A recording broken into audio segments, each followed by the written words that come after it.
My talk title today is Intuit. Pun intended. Intuit. Our intuition. How many of us think our intuition is really good? Let me just see by, Yeah? I used to think the same thing. I used to think I had good intuition, that I could read people, that, the moment that I met you, I got that feeling, and I knew whether we were going to be cool or whether we were going to be not so cool. I thought my intuition was so on point that if there was a situation that I could just kind of like, and that the answers would magically come forth. And what I got to realize is that still small voice within was sometimes that intuition, but that a lot of times it was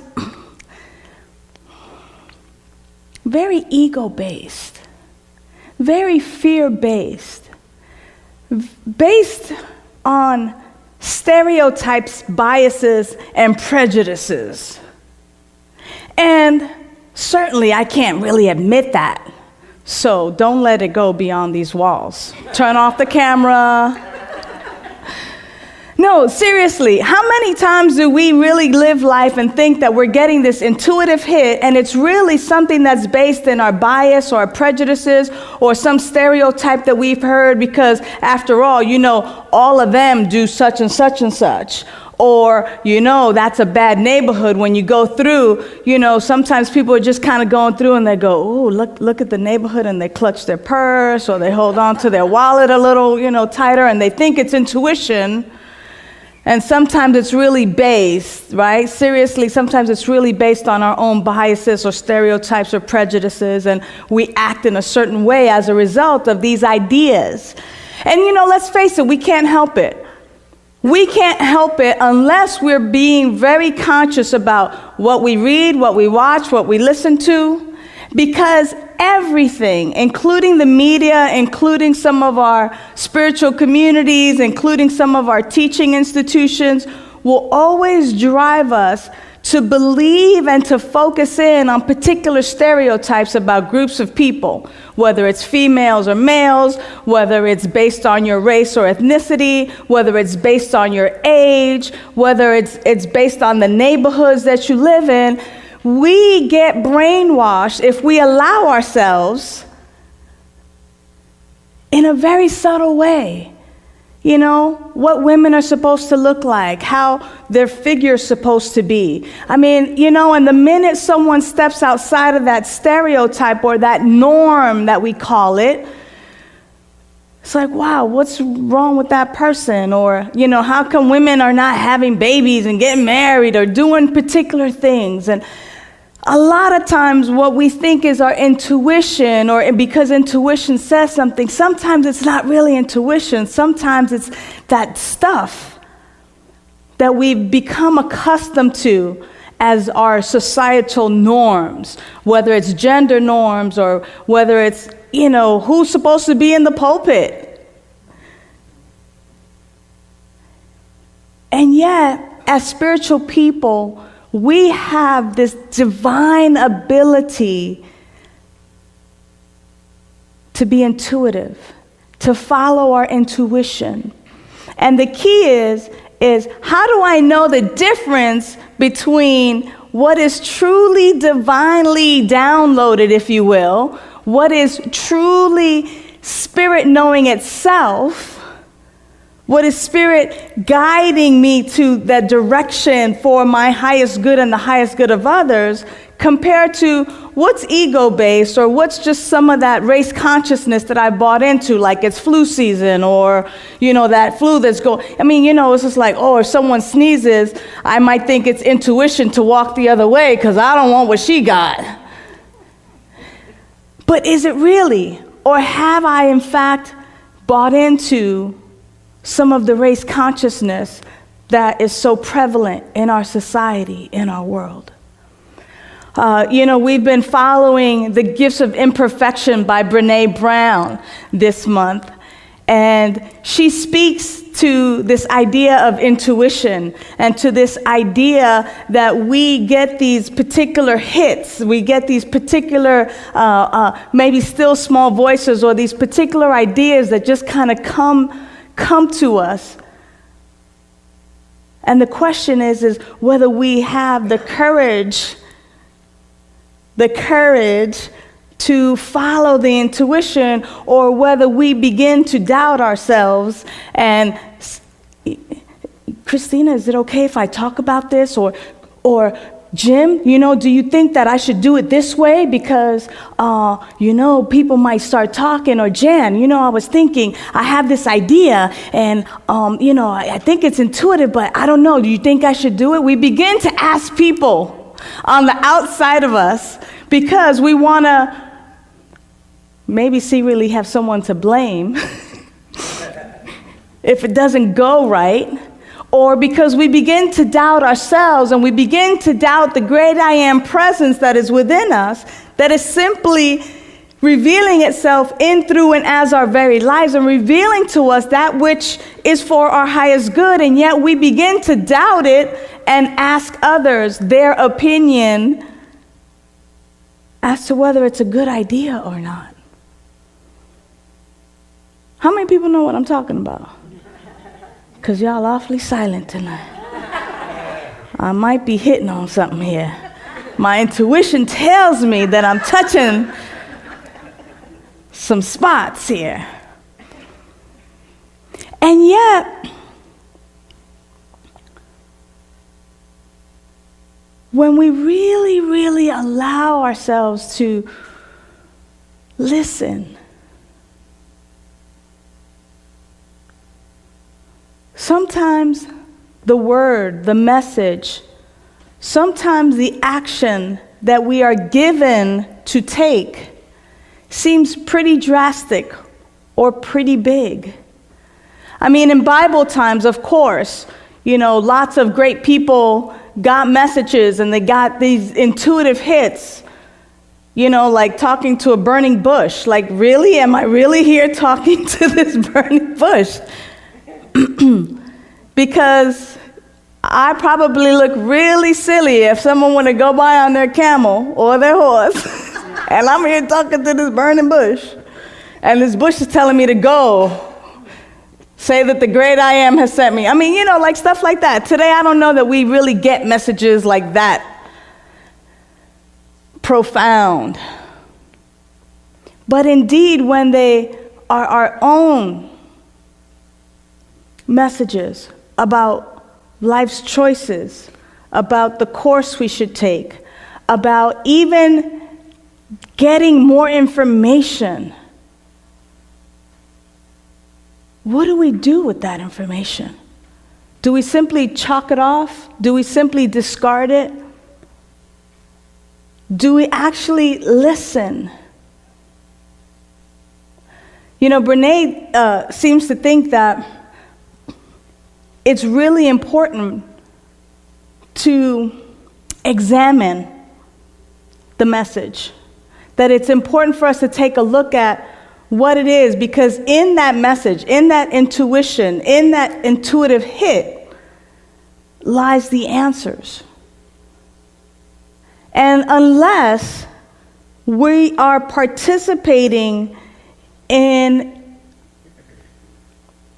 a daily practice, in a regular practice, to differentiate the difference between what's ego or what's fear or what's our own personal biases and what is actually our intuition speaking to us and guiding us, what's that still small voice, which is the great I am presence speaking to us in a language that we understand, unless we are actively in a spiritual practice to be able to differentiate the difference between one and another, that sometimes we confuse ourselves. And yet that these intuitive hits, this intuition, is there to guide us, to show us, to help us to reveal the great I am presence that is living in, through, and as our very life. And unless we can decipher this truth,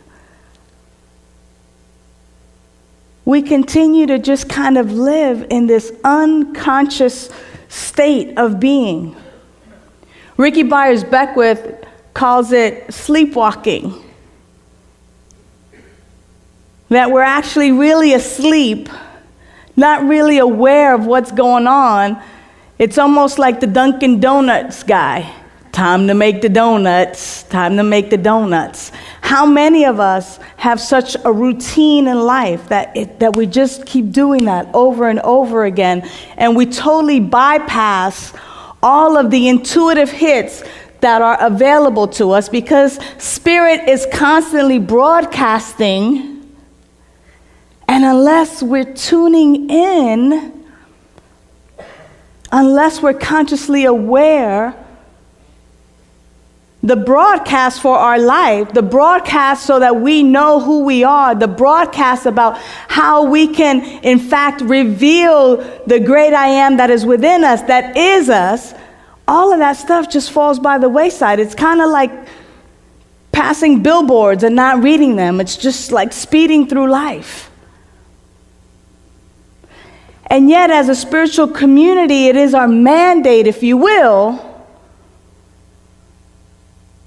to be able to be in a spiritual practice that helps us to determine what intuition is compared to what's just that mind chatter of race consciousness. And that spiritual practice is totally personal. Because, of course, around here we can tell you about our affirmations and our prayer and our meditation and those things right there, just those three things, never mind visioning and sacred service. Those things help us to really get in touch with the truth of who we are. When we commune, when we tabernacle with Spirit, when we're in the silence, when we're simply getting to know God for the sake of knowing God, we're able to easily differentiate the difference between intuition and ego, or intuition and that mind chatter, race consciousness. And as we develop this practice more and more and more, when we get into situations that baffle us, when we get into those situations that are a little bit hairy, when we get into situations where we are let's say getting angry or upset, because we engage in a spiritual practice, intuition is able to pierce through and simply remind us, shh, shh. And for those of us who are a little more stubborn, Spirit is able to step in and go, shut up. Sit down. Sit your butt down. Listen. You don't have enough information right now. Be quiet. Gather more information. Know the truth of who you are. Shh. Don't talk to that person that way. That's me you're speaking to. Relax. Don't move until you're given to move. Don't speak until you're given to speak. Don't take the action until you're given to take the action. So many times in life when I've been in situations where it just seems like there are competing priorities. In that moment where it can be total chaos, in that moment where me or you where anyone could just throw their hands up in the air and yell, I don't know what to do.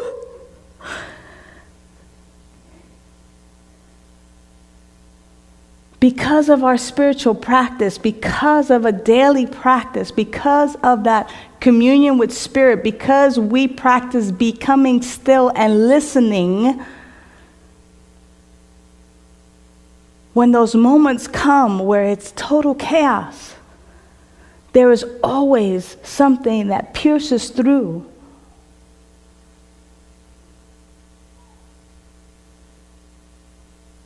It's this intuition. This knowing. Ernest Holmes calls it spirit knowing itself. That's what intuition is. It's spirit knowing itself. And when we're in those sticky or hairy situations, when we're in those places where we don't know what to do, but our spiritual practice calls us to go to that place of saying, okay, I don't know what to do, but I know that the great I am presence within me knows exactly what to do, and that it is being revealed to me in a manner and a language in which I understand right now, and I shut up.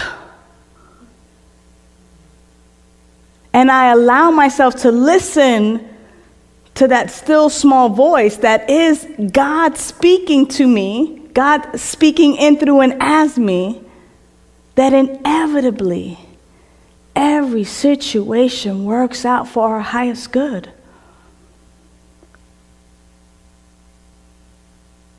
But we got to dig. Brené Brown says we got to dig deep. You know, and I love it when folks who are not necessarily science and mind people or new thought people write books that totally relate to our teaching, which is exactly what she's doing here. It kind of breaks it down in everyday language. And she says, when we're in that situation, we have to dig deep. We have to dig deep. And she talks about the D as being deliberate. I'm going to find it pretty soon. But because I read it, I know. The D in dig is being deliberate. That we have to be deliberate about our intention of knowing our life really as the life of God. That we have to be still. That we have to really be in a place where we sit. She says, get deliberate. Letting go of certainty is one of my greatest challenges. I even have a physical response to not knowing. It's anxiety, fear, vulnerability, all combined.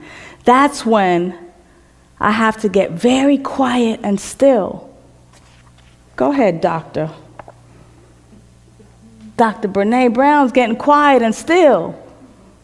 We know what that's like. We call it meditation, we call it prayer, we call it contemplation, we call it tabernacling with the Spirit, being in community with the Spirit. She does the same thing. That's when I have to get very quiet and still.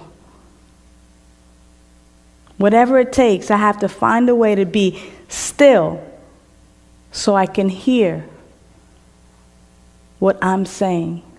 Which translates for us is so we have to be very still so we can hear what the great I am is saying. That in that still small voice, right? And the I is get inspired in spirit. Get inspired. And she says that the process of reclaiming my spiritual and faith life was not an easy one. She says that I absolutely love the quote from Paolo, the alchemist. Intuition is really a sudden immersion of the soul into the universal current of life, where the histories of all people are connected and where we're able to know everything because all is written there. Okay? Translation to science of mind, philosophy, new thought. What is known in one place is known everywhere. What is known in the mind of God is known in each and every one of us, for we have access and we are living and having our beingness in God.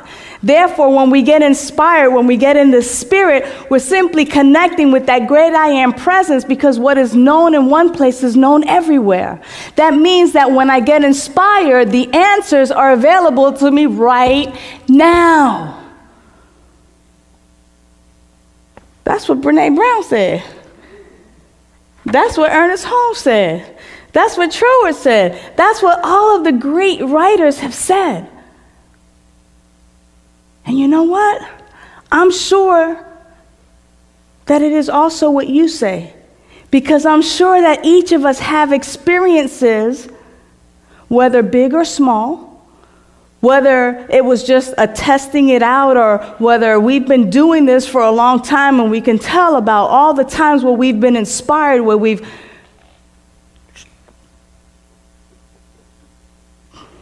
been still, where we've had situations where we've been confused and we have to dig deep and get still and listen and become inspired. Ah, there's the answer. There's that answer. And it doesn't happen just a fluke. Oh, it's not like hitting the lottery, that it's, your chances are 1 in 52,000 or whatever the odds are. What we know is that as a result of our spiritual practice, that intuition, that when we get into it, when we get into our spiritual practice, when we get into it, that it is into us, that inspiration comes easily and effortlessly, that it becomes the default of our life. Imagine that it becomes the default of our life, that we have every day to live, and that when situations come up, that we live from that inspired place.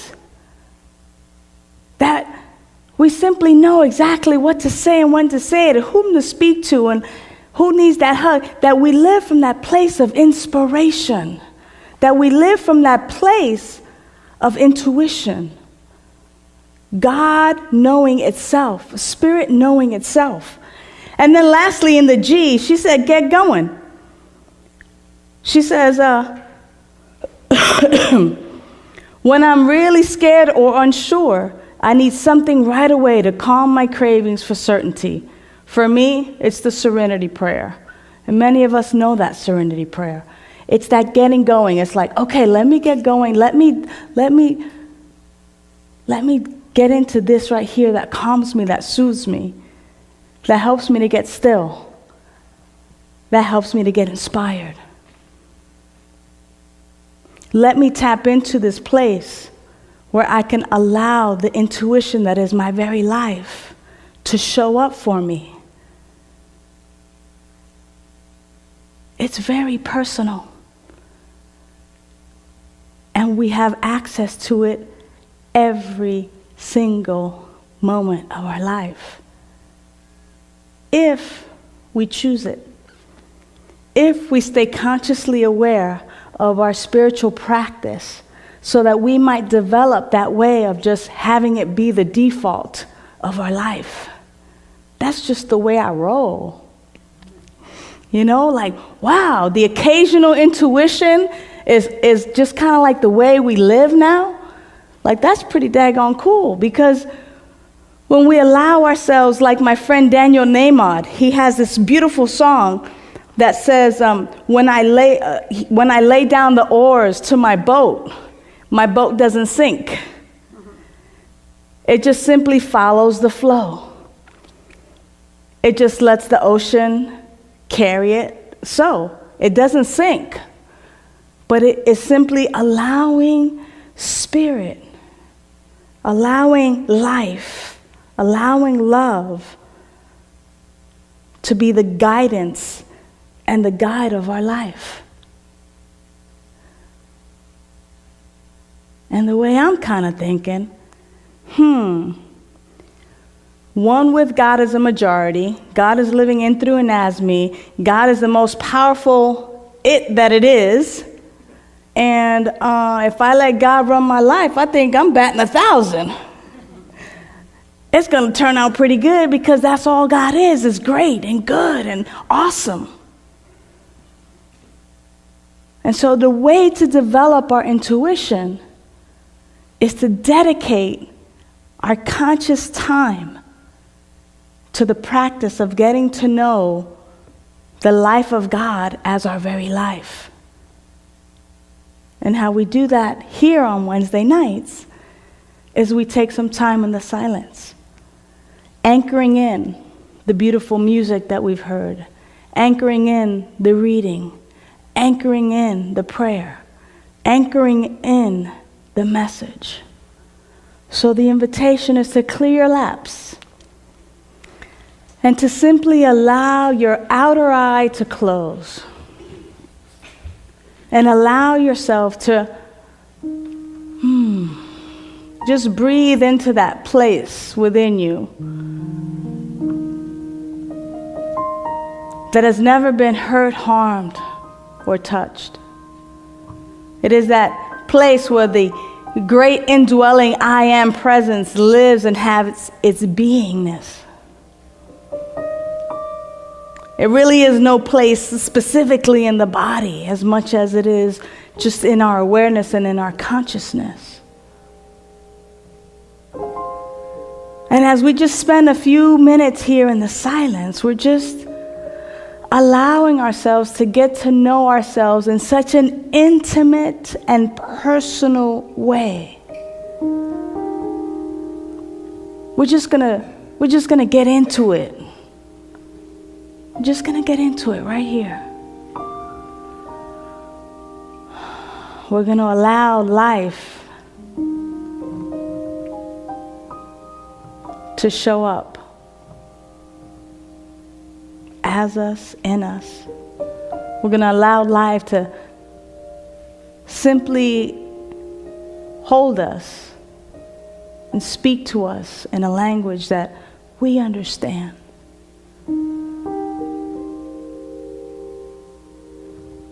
We're simply going to allow it to reveal to us in a big way that truth which is only for us to know.